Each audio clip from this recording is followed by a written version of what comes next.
오늘 읽은 말씀은 가나의 혼인잔치 이적 이야기입니다. 오늘 말씀을 기록한 사도 요한은 11절 말씀에서 이 이적을 첫 표적이라 그렇게 설명을 하고 있습니다. 이 가나의 혼인잔치에서 일어났던 기적이 예수님께서 행하신 첫 번째 이적이라 그런 말씀입니다. 예수님 공생의 3년 동안 많은 기적을 행하셨지만 그 중에서 성경의 사복음서에 37개가 기록되어 있다 그럽니다. 그런데 예수님께서 행하신 그 많은 이적들 중에 제일 처음 행하신 이적이 바로 가나의 혼인잔치 이적이라 하는 말씀입니다. 그런데 이 이적을 표적이라 그렇게 말씀합니다. 다른 복음서에는 이적이라고 표현하는데 요한은 표적이라고 표현을 했다 하는 것입니다. 왜 요한은 이적이라 하지 않고 표적이라고 표현했는가? 그 이적이라고 하는 말은 헬라어의 드나미스라고 하는 단어입니다. 이 말은 힘, 능력 그런 뜻입니다. 영어로 미러클이라고 하는 그런 말입니다. 놀라운 일이라 그런 뜻이에요. 결국 이적이라고 하는 말은 예수님께서 행하신 능력으로서 놀라운 일이라 그런 의미입니다. 그런데 표적이라고 하는 말은 헬라어의 세메이아라고 하는 단어인데 어떤 것을 알리기 위한 특별한 표시라고 하는 뜻입니다. 영어에서는 사인이라고 하는 그 말로 번역이 되어 있습니다. 결국 표적이라고 하는 말은 단순히 놀라운 사건이 아니라 그것을 더 뛰어넘어서 그 속에서 무엇인가 나타내고자 하는 깊은 뜻이 담겨져 있는 그런 사건이다 하는 의미인 것입니다. 예를 들어 요한복음 9장 1절에 보면 요한이 예수님께서 날 때부터 맹인이었던 그런 청년을 고쳐주신 이적을 역시 표적이라고 그렇게 말하고 있는데 요한은 이 사건이 예수님께서 영적인 눈을 뜨게 해주시는 분이라 하는 것을 말씀하는 내용이에요. 이 단순히 맹인의 눈을 뜨게 한 기적을 뛰어넘어서 많은 사람들이 영적으로 눈이 어두워져 있는데 그 눈을 열어야 한다 하는 것을 의미하는 그런 기적이라 하는 것입니다. 요한복음 6장에 이 오병이어의 기적도 역시 요한은 표적이라 그렇게 말하고 있는데 요한은 이 사건이 그저 단순히 물고기 2마리 보리떡 5개로 5,000명이 먹고도 12광주리가 남았다고 하는 물질적인 것으로 끝나는 것이 아니라 그것을 뛰어넘어서 예수님께서 하늘로부터 내려온 생명의 떡이시다 하는 것을 보여주려고 하는 것이다 그렇게 말씀을 하는 것입니다. 그래서 이적은 놀라운 사건, 초능력인 사건이지만 표적은 그 사건을 통해서 의미가 부여되었다 하는 것입니다. 우리에게 보여주시는 영적인 교훈이 있다 하는 것입니다. 그래서 오늘도 우리는 오늘 본문의 말씀을 살필 때 이 사건이 표적이다 하는 것을 잊지 말아야 됩니다. 이 사건이 우리에게 보여주시고자 하시는 것, 우리에게 교훈하고 하시고자 하시는 그것이 무엇인가 하는 것을 표적이라고 하는 관점으로 우리가 바라보면서 오늘 생각하려고 합니다. 첫째는 변화의 은혜를 입어야 된다 하는 것을 보여주는 것입니다. 오늘 본문의 말씀에 보면 갈릴리 가나에 있는 마을에 혼인잔치가 있었다고 했습니다. 예수님의 어머니가 잔치를 돕기 위해서 애쓰는 것을 보면 예수님의 친척집 잔치였던 것으로 생각이 되어집니다. 예수님과 제자들도 초대를 받아서 이 잔치에 참여했습니다. 그런데 포도주가 떨어졌습니다. 보통 혼인잔치가 일주일 정도 진행이 되었습니다. 그렇기 때문에 포도주가 떨어졌다고 하는 것은 큰 문제가 아닐 수 없습니다. 예수님 어머니가 뜬금없이 예수님께 와서 이 사실을 알립니다.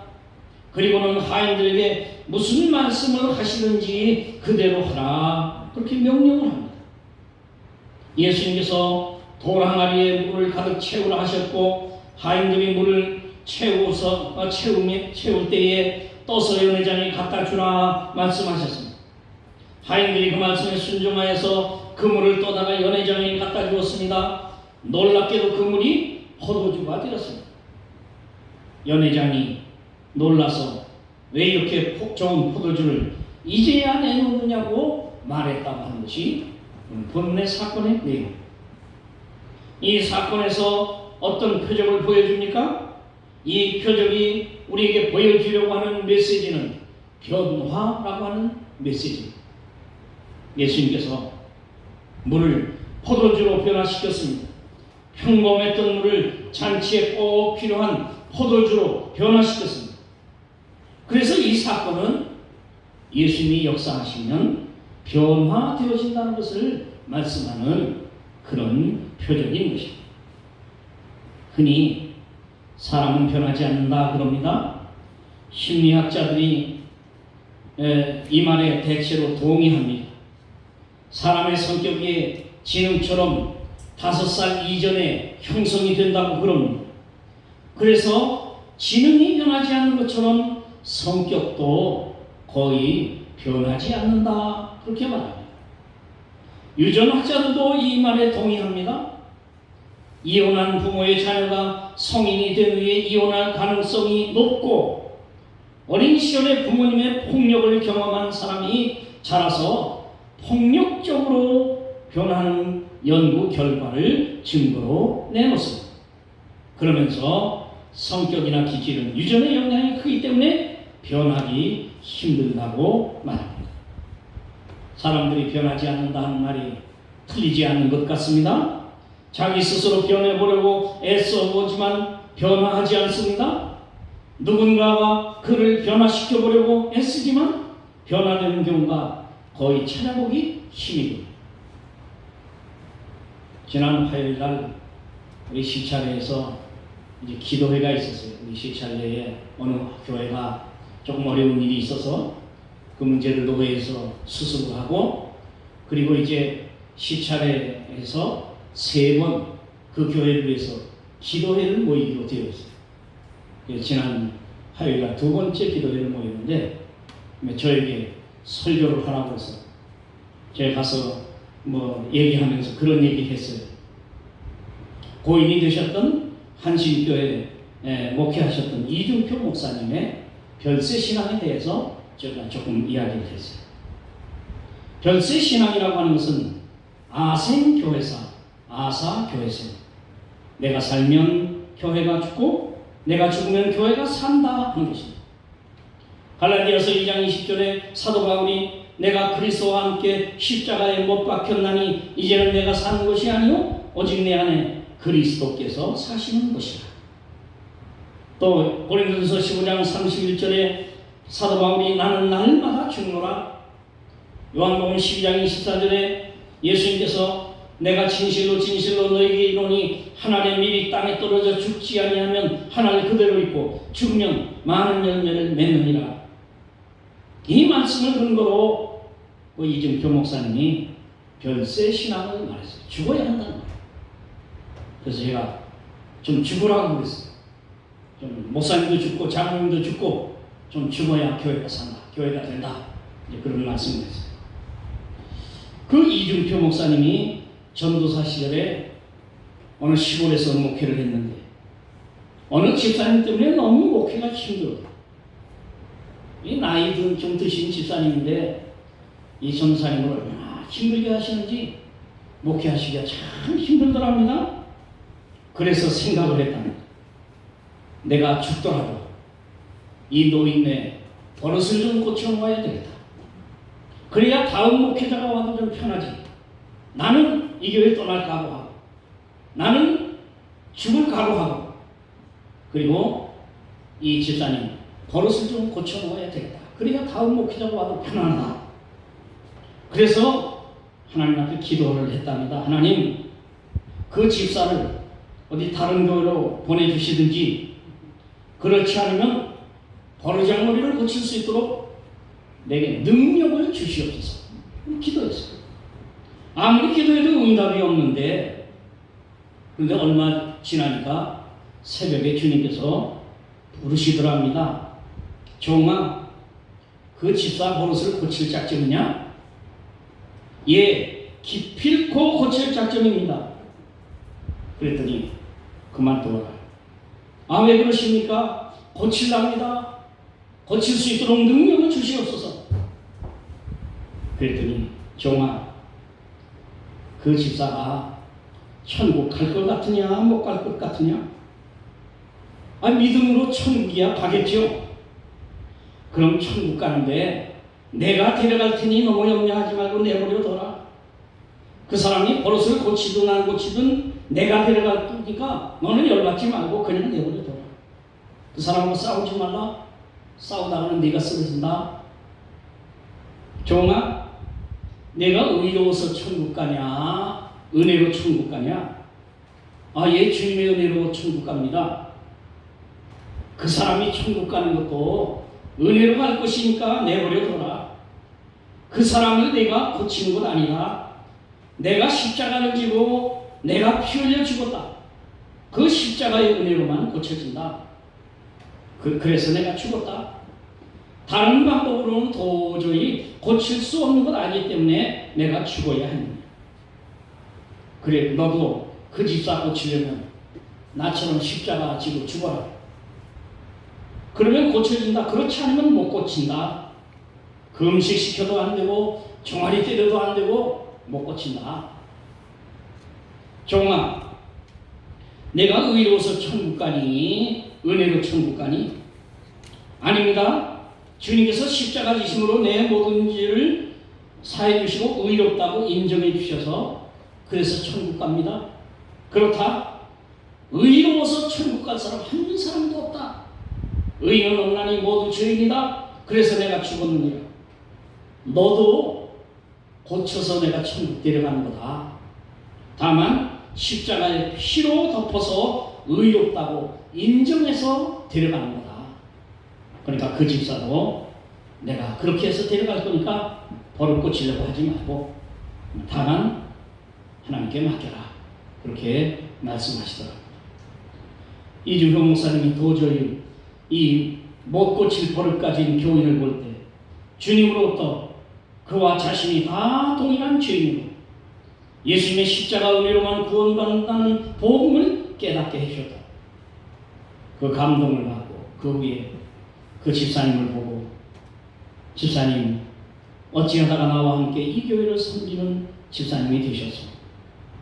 또 그 후에 한신교회로 가셔서도 거기는 장로님들이 많이 계시는데 그 장로님들에게도 어쩌다가 나와 함께 이 교회를 섬기는 장로님이 되셨소. 참으로 고맙소.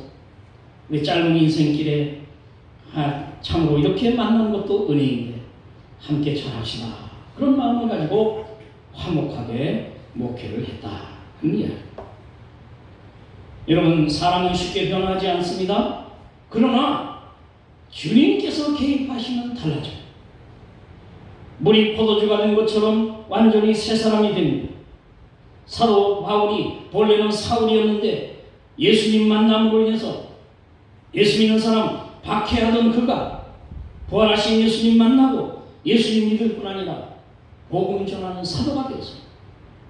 바울이 이런 변화를 체험한 후에 고린도서 5장 17절에 그런즉 누구든지 그리스도 안에 있으면 새로운 피조물이라 이전 것은 지나갔으니 보라 새 것이 되었도다 말씀입니다.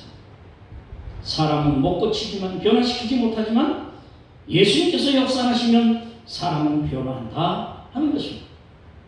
여기서 주목할 것은 누구든지 그랬습니다. 베드로나 바울 같은 특별한 몇몇 사람들에게만 해당되는 말씀이 아닙니다. 예수님을 인격적으로 만나기만 하면 누구나 다 변화를 체험할 수 있다고 하는 이야기. 그런데 왜 우리가 그렇게 변화되지 않습니까?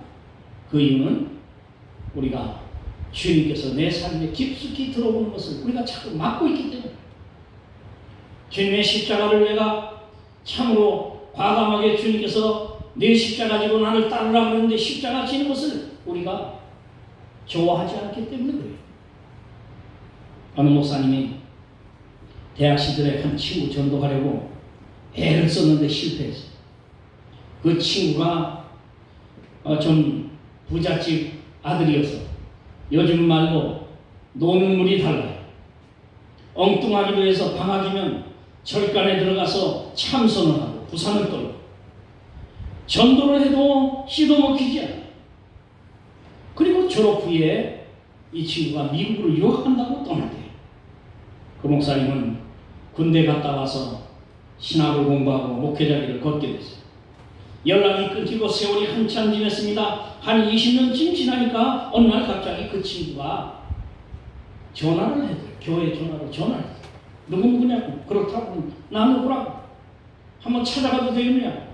그거 찾아오라고. 그래 찾아왔어. 목회한다는 걸 알고 찾아왔어. 연락도 없었는데 어느 교회 목회한다는 거 알고 그 교회 주소 알아보고서 전화해가지고 찾아왔어. 그런데 알고 보니까 그 사람도 그 친구도 목사가 되었더랍니다. 그러면서 만났는데 자기가 목사된 이야기를 구구절절히 늘어놓더라. 그런데 그 얘기의 결론은 예수님께 붙잡혔다.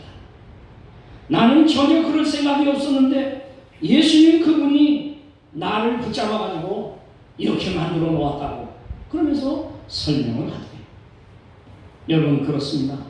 주변에 이런 사람들 많이 있습니다. 완전히 고쳐지지 않는 경우도 있지만 그러나 대개는 십자가의 은혜로 변화되는 경우가 참 많습니다.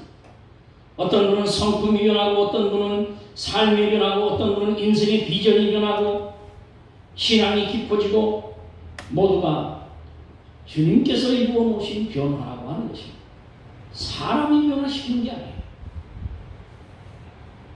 원래 이 혼인잔치 집에는 돌항아리에 물이 채워져 있어요. 그런데 예수님께서 그 물을 포도주로 바꾸셨습니다.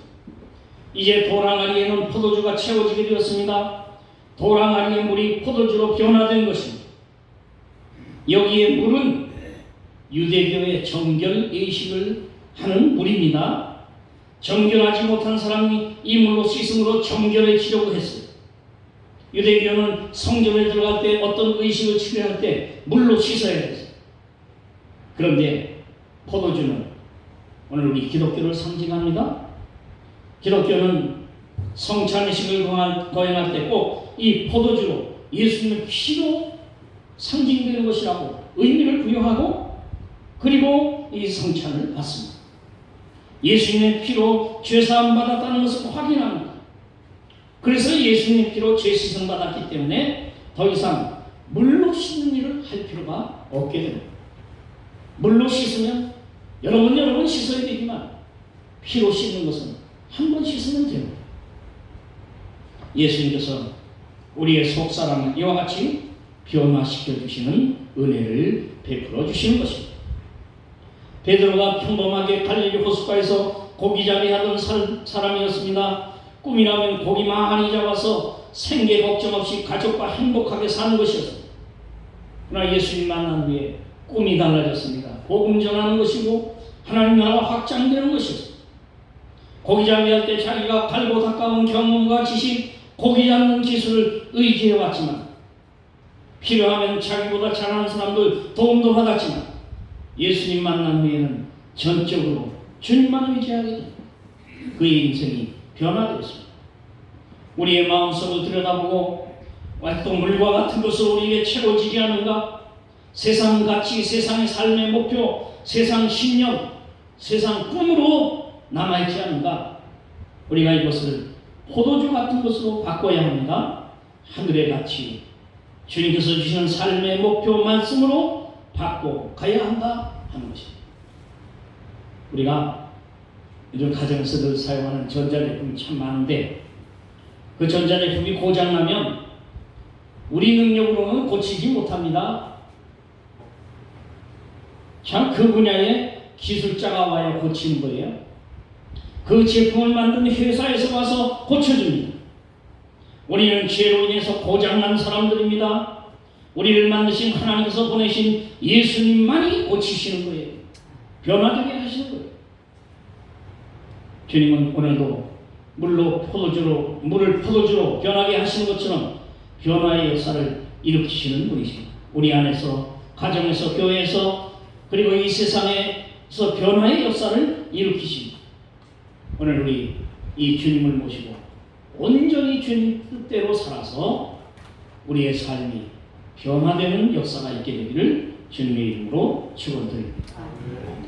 두 번째로 우리가 기억할 것은 무슨 말씀을 하시든지 믿고 순종하라는 거예요.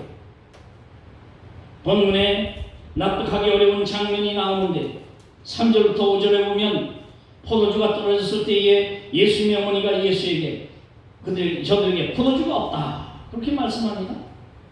예수님께서 여자의 나와 무슨 상관이 있나이까 내 때가 아직 이르지 아니하였나이다 그랬는데도 그래서 예수님이 나와 상관이 없으니까 나 이거 나한테 이거 얘기하지 마십시오 그랬는데도 불구하고 예수님의 어머니가 하인들에게 너희에게 무슨 말씀을 하시든지 그대로 하라 그렇게 말씀했어요. 이 표적은 어떤 목적을 가지고 하신 것이 아니라는 것을 알 수 있습니다. 예수님께서는 아직 이런 표적을 행할 때가 아니라고까지 말씀하십니다. 그런데 예수님의 어머니가 밀어붙였어요.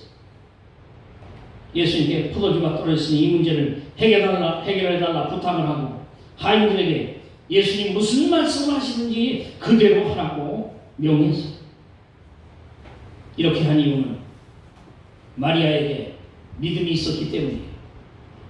예수님은 자신의 아들이지만 낳을 때부터 마리아에게는 예수님께서 하나님의 아들이라고 하는 증거가 있었습니다. 자신이 처녀의 몸으로 낳은 아들입니다. 그러므로 마리아는 예수님이라면 이 문제를 해결할 수 있다고 믿고 예수님께 부탁한 것입니다. 사람으로는 해결할 수 없지만 사람이 할 수 없는 특별한 능력을 가진 예수님은 할 수 있다고 그렇게 믿은 것입니다. 그래서 그저 하인들에게 무슨 말씀을 하시는지 그대로 하라고 명을 한 것입니다. 오늘 이 표적은 전적으로 마리아의 믿음 때문에 시작되었습니다. 믿었기 때문에 예수님께 부탁을 했습니다. 오늘 우리도 이런 믿음으로 주님께 나아가는 우리 모두가 되어야 할 것입니다. 우리가 이제 우리 가족들 중에 아주 중요한 수술을 하는 경우가 있습니다. 수술장으로 들어가는 가족을 따라가지만 수술장이 입구에서 멈춰야 돼요. 그리고 거기서 기도하면서 기다려야 돼요. 의료진들이 침대에 누인 채 환자를 수술장 안으로 이렇게 모시고 들어갑니다. 그리고 나면 문이 닫힙니다. 가족들은 더 이상 따라 들어갈 수가 없습니다. 그야말로 생사를 의료진에게 완전히 맡기고 기다립니다. 생각해보면 수술장 안에서 무슨 일이 일어나는지 가족들은 전혀 모릅니다. 어떤 치료를 하는지 환자를 어떻게 다루는지 알지 못합니다. 모든 것 다 의료진에게 맡깁니다. 그리고 그저 특별히 믿음의 사람이라면 하나님께 맡기고 기도하는 것뿐입니다. 이와 같이 마리아가 모든 것을 다 맡겼다는 거예요. 무엇을 가지고 하시든지 어떤 방법을 쓰시는지 묻지도 않고 다 맡기고 무슨 말씀을 하든지 다 그대로 하라고 그렇게 말씀을 한 것입니다. 우리가 우리의 인생의 문제를 이렇게 주님께 믿고 맡겨야 됩니다. 우리의 모든 것 다 주님의 뜻에 맡기고 믿고 순종할 때 주님께서 주님의 방법으로 능력으로 역사하시고 그리고 놀라운 표적을 일으켜 주신다 하는 것입니다. 오늘 본문의 하인들의 모습을 한번 살펴볼 필요가 있습니다. 예수님께서 하인들에게 항아리에 물을 채우라 말씀할 때 그들은 아무 말도 하지 않고 그대로 따랐습니다. 상식적으로 포도주가 떨어진 것과 이 항아리에 물 채우는 것 아무 상관이 없습니다. 이 항아리는 사람들이 잔치집에 들어오면서 손과 발을 씻기 위해서 물을 채워놓은 거예요. 지금 포도주가 떨어졌다는데 이 항아리에 물을 채우랍니다. 그런데 왜 물을 채워야 되는지 묻지 않았어요. 그냥 말씀하시는 대로, 무슨 말씀하시는지 그대로 하나 한 그대로, 정말 그대로 했습니다. 그리고 이것을 가져다가 연회장에게 주라 말씀하실 때도 그들이 아무 말도 하지 않았어요. 아니, 지금 포도주가 떨어졌다는데 이 물을 채우라고 물을 갖다 주라는데 지금 왜 이렇게 합니까? 지금 포도주가 없다는데 뭐 물을 갖다 주랍니까? 그러면서 물어볼 수도 있는데 묻지 않았어요. 그대로 했어요. 그런데 그들이 그 물로 된 포도주를 연회장에 갖다 주었더니 연회장이 이거 뭐냐고, 포도주라고 그러면서 포도주가 없다고 해서 가져왔습니다. 그러니까 연회장이 그걸 한 컵 떠서 한 그릇 떠서 이렇게 한 모금 마셔봤을 거 아니에요? 그걸 포도주라. 지금까지 이런 포도주가 있었느냐? 처음에 다 좋은 것을 내는데 이 마지막에 좋은 것을 내는구나. 그러면서 이야기를 했어요. 이것을 보고서도 이 하인들이 아무 말도 하지 않았어요. 어떻게 이것이 이렇게 포도주가 되었는지 그 연회장에게, 그 신랑에게, 이거 우리가 예수님이라고 하는, 예수라고 하는 그 청년이 이것을 물을 떠다가 항아리에 채우라고 그랬고 그 다음에 이것을 떠다 주라고 해서 그냥 가져왔는데 이게 포도주가 되었습니다. 그러면서 한번 신이 나서 이야기할 만도 한데 아무 말도 하지 않았어요. 그저 다 자기 의견만 하지도 않고 자기들의 역할이나 공로만 하지 않고 무슨 말씀을 하시는지 말없이 믿고 따른 순종이, 이 표적이 일어나게 되었다. 오늘 우리가 하나님의 말씀을 들을 때에 이와 같이 믿고 순종해야 돼요. 어떤 말씀은 내가 이것은 이해가 되니까 믿어지고, 이 말씀은 아무리 생각해봐도 도저히 믿어지지 않는다고, 이건 믿을 수 없다고. 이 말씀은 내 능력으로, 내 형편으로 충분히 순종할 수 있지만 이 말씀은 내 형편에는 도저히 순종할 수 없다. 그건 진정한 순종이 아니고 진정한 믿음이 아니에요. 여러분, 믿음은 70% 믿었다, 90% 믿었다, 99% 믿었다, 99% 순종했다. 그건 완전한 순종이 아닙니다. 100% 믿고 100% 순종해야 돼요.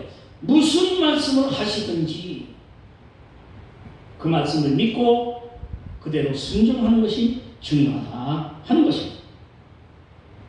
창세기 1장의 천지창조의 과정을 한번 살펴보면 하나님께서 빛이 있으라 말씀하시니 그대로 빛이 되었고, 빛이 있었고, 땅은 풀과 씨 맺는 채소와 각기 종류대로 씨 가진 열매 맺는 나무를 내라 그러니까 그대로 되어서 그런 천지가 창조된 역사가 있었다고 기록되어 있습니다. 하나님 말씀하는 대로 그대로 되었습니다. 그러므로 우리가 주님 말씀하시는 그대로 순종할 때에 또 그 말씀에 약속된 축복이 그대로 이루어지는 줄로 믿습니다. 우리 그런 축복을 믿고 순종하여 이루어 가야 하는 것입니다. 본문 11절에 보니까 그의 영광을 나타내시네. 이와 같이 말씀하시는 대로 무슨 말씀을 하시는지 믿고 순종하였더니 결국은 주님의 영광을 나타내는 결정적인 역사가 일어나게 되었다는 것입니다. 그러므로 오늘 우리는 이런 모든 말씀들에 대해서, 주님의 말씀에 대해서 사람의 말이 아니고 하나님의 말씀이라면 그대로 무엇이든지 믿고 순종하는 우리 성도들이 되시길 바랍니다. 여러분, 우리 조건이나 환경에 맞지 않아서 믿을 수 없다고 말하지 마십시오. 우리가 아무리 하나님께서 우리에게 명령하시고 말씀하신들, 아브라함이 100살에 얻은 아들 번제로 드리라는 명령만큼이야 힘든 명령 우리 하십니까? 우리 그런 명령 하나님께서 우리에게 그렇게까지 명령하시지는 않아요. 아브라함은 그렇게 어려운 명령도 순종했는데 우리도 믿는다고 그러면서 순종한다고 하면서 그만큼 하느냐? 그러므로 주저하지 말고 말씀은 이런저런 조건 달지 말고 이유 달지 말고 그대로 믿고 순종하여 이런 놀라운 표적이 우리의 삶 가운데 넘쳐나게 되기를 바랍니다. 오늘 우리에게 주님의 표적이 필요합니다. 우리 인생에 늘 문제가 생기고 우리 힘으로 해결할 수 없는 일들이 많기 때문입니다. 변화되어야 하기 때문입니다. 십자가의 능력으로 변화를 이루기 바랍니다. 믿음으로 모든 것을 주님께 맡기고 말없이 철저하게 순종하여 우리 성도들의 삶의 현장에 날마다 놀라운 표적들이 일어나는 축복이 더하게 되시기를 주님의 이름으로 축원드립니다. 기도하겠습니다. 사랑이 많으시고 은혜로우신 우리 하나님 아버지, 오늘도 우리가 주 앞에 예배하며 말씀을 나누게 하심을 감사합니다. 예수님께서 일찍이 가나의 혼인잔치에서 물로 포도주를 만드셨던 이런 놀라운 표적을 오늘의 말씀으로 우리가 마음에 새깁니다. 이 표적을 통하여서 우리에게 주시는 이 교훈을 다시 한번 깨닫게 해주시기를 원합니다. 사람의 힘으로는 변화되지 않지만 주님의 십자가가 우리에게 개입하면 이제 변화될 수 있음을 깨닫게 해주시고, 그러므로 다른 사람의 변화를 바라보는 저들이 되지 않고 나 자신이 내 삶 속에 주님의 십자가를 굳게 붙잡아서 변화되는 우리 주의 백성들이 되게 하여 주시옵소서. 무슨 말씀을 하시는지 그대로 믿고 순종하여 우리의 삶 가운데 이와 같이 놀라운 표적들이 날마다 일어날 수 있도록 축복하여 주시옵소서. 주께 맡기고 의지하오며 예수님의 이름으로 기도하옵나이다. 아멘.